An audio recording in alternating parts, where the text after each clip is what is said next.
नमस्कार मंडळी, स्वागत आहे सागर डुकरे ऑफिशियल या चॅनलवरती. तर मित्रांनो, आजचा विषय आपला खूप छान आहे. फक्त व्हिडिओ शेवटपर्यंत बघा. आणि ज्यांच्याकडं चाऱ्याचं नियोजन नाही अशा शेळी पालकांसाठी हा व्हिडिओ खूप छान होणार आहे. मित्रांनो, व्हिडिओ शेवटपर्यंत बघा. चला तर आजच्या विषयाला आपण सुरुवात करूया.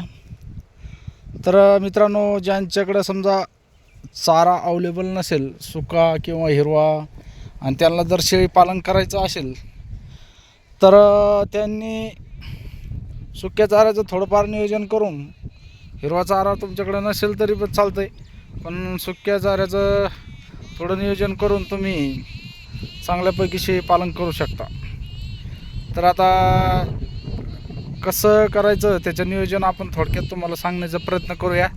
जसं मी केलं आहे त्या प्रकारे तुम्हाला मी 4 वर्षापासून आपण करतो आहे. आपल्याकडं थोडं चाऱ्याचे नियोजन पण कमी होतं मित्रांनो. तर जसं मी केलं त्या पद्धतीनं मी तुम्हाला सांगतो. हिरवा चारा आपल्याकडं नव्हता, पण आपण काय करतो आहे माहिती आहे का मित्रांनो, आपल्या शेळ्या फक्त 4 महिने पावसाळ्यामध्ये 4 महिने म्हणजे अशा रेग्युलर बंदिस्त नाही राहत मित्रांनो. पण जसा वेळ भेटन तसं, जशी उघाड असेल तसे आपण चारायला सोडतो त्यांना. आणि जर समजा पाऊस जर चालू असला, झडगा असलं, सतत रिमझिम पाऊस जर असेल तर आपल्याकडं थोडाफार चारा आपण सुक्या चाऱ्याचं नियोजन ठेवतो.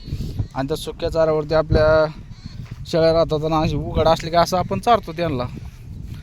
तर मित्रांनो, तुमच्याकडे जरी चाराचं नियोजन नसेल हिरव्या चाऱ्याचं, तर तुम्ही 4-5 शेळ्या सहज सांभाळू शकता. सुक्या चाऱ्याचं नियोजन थोडंफार करावं लागेल तुम्हाला.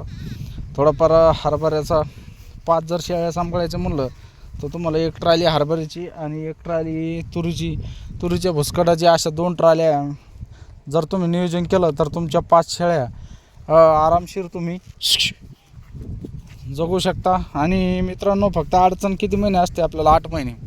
8 महिन्याच्या नंतर जानेवारी, फेब्रुवारी, मार्च, एप्रिल, मे 4 महिने आपल्याला म्हणजे बाहेर शेळ्या फिरायला, जसे जसे रानं मोकळे होतील तसं आपल्या शेळ्या फिरण्यासाठी जागा भेटते. कोणाचे तुरीचे रानं मोकळे होतात, कोणाचे ज्वारीचे रानं मोकळे होतात. आणि मग आपल्याला चारण्यासाठी कुठली अडचण नाही राहत. फक्त आपल्याला सुका चारा लागणार कधी?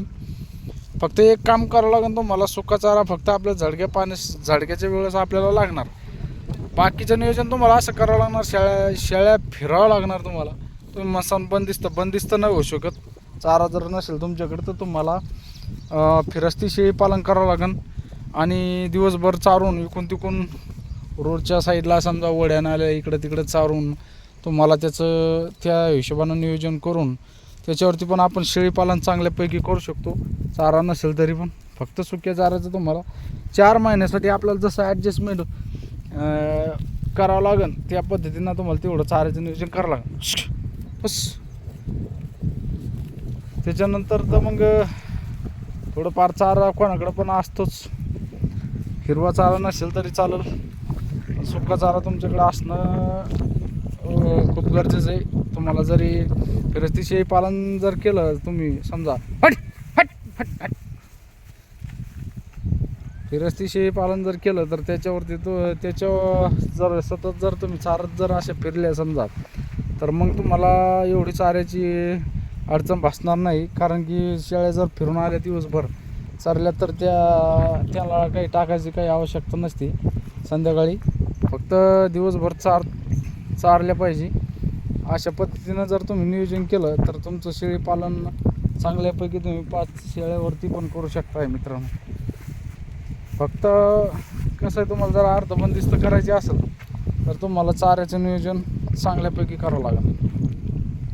तर आपलं बघा, आता मी 4 वर्ष होऊन गेले आपल्याला शेळी पालन करतो आहे. आणि ह्या शेळी पालनामध्ये मित्रांनो, आपल्याकडं पहिले 2 वर्ष तर सुका चारा पण थोडा होता आणि हिरवा चारा तर आपल्याकडे पहिल्यापासून होत नाही. आपण असंच फिरवतोय, बांधावरती चारतोय, इकडून तिकडून वाड्याला इकडून तिकडून फिरून आणतो. आणि यांना अशा पद्धतीनं आपण या शेळी पालनामधून चांगल्यापैकी इन्कम घेतोय. चांगल्यापैकी म्हणतात 5 शेळ्या आहेत आपल्याकडे, तर एवढं काही इन्कम नाही, पण बरं आहे जेमतेम समजा. तर अशा पद्धतीनं तुम्ही पण चांगलं शेळी पालन करून त्याच्यामध्ये चांगलं इन्कम घेऊ शकता मित्रांनो. आपल्या 5 शेळ्या आहेत आणि बकरं आता 6 बकरं आपला 8 बकरं छोटाले आणि 2 बोकड मोठाले. तर हा एक बोकड आहे आपला, हा एक बोकड आणि हा इकडे सोने, हा मोठा एक बोकड आहे. असे 2 बोकड मोठाले आहेत आपल्याकडं. आणि बाकीचे छोट्याल्या बोकडमध्ये आपले 6 बोकड आणि 2 पाठी, 7 बोकड, 5 बोकड आणि 3 पाठी आहेत. हा ना दाखवलं. हा सोने आहे आपला, बघू शकता कसा बोकड आहे.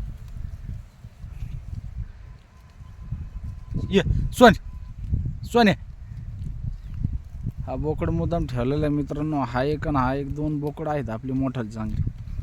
तर मित्रांनो शेळी पालन काही एवढं अवघड नाही, फक्त नियोजन चांगल्यापैकी जर केलं तर कमी चाऱ्यावरती पण आपलं चांगलं शेळी पालन आपण करू शकतो. जसं मी करतोय त्या हिशोबानं तुम्हाला मी सांगण्याचा प्रयत्न केलेला आहे. जास्त काही दुसऱ्या गाय म्हशीसारखं यांना काही एवढा चारा लागत नाही मित्रांनो. थोड्या चाऱ्यावरती पण आपण चांगल्यापैकी शेळी पालन करू शकतो. तर आपलं ठाम बंदिस्त म्हणून पण नाही आहे, अर्ध बंदिस्त म्हणून चालू शकता. समजा तुम्ही जसं वेळ भेटेल तसं आपण चारतोय पण यांना. आणि बंदिस्त म्हणलं तर आपल्याला सगळं नियोजन करावं लागतं, चाऱ्याचं खुराकाचं सगळं नियोजन. आपण बंदिस्त कधी असतं आपलं झडगे पानं लागलं तरच मग आपण सोडत नाही त्यांना. ते शेडच्या आतमध्ये असतात आणि त्यांना चारा वगैरे सगळं नियोजन केलं आहे आपण. तुरीचं भुसकट आहे, हरभऱ्याचं भुसकट आहे आपल्याकडं, थोडंफार कडबा पण आहे. तर तुम्हाला जर असं नियोजन करायचं असलं तर थोडंफार सुक्या चाराचं नियोजन करून तुम्ही शेळी पालनाचं चांगल्यापैकी नियोजन करू शकता मित्रांनो. हा प्रश्न बऱ्याच जणांचा होता म्हणून मी हा व्हिडिओ काढण्याचा प्रयत्न केला मित्रांनो. व्हिडिओ कसा वाटला कमेंटमध्ये नक्की सांगा. आणि व्हिडिओ आवडल्यास लाईक जरूर करा, नवीन असेल तर चॅनल सबस्क्राईब करा. असेच नवीन व्हिडिओ तुम्हाला या चॅनलवरती बघायला भेटतील. तर जास्तीत जास्त सपोर्ट करा मित्रांनो. आणि भेटूया अशाच नवीन व्हिडिओमध्ये समोरच्या. तोपर्यंत जय जवान, जय किसान, जय हिंद, जय भारत.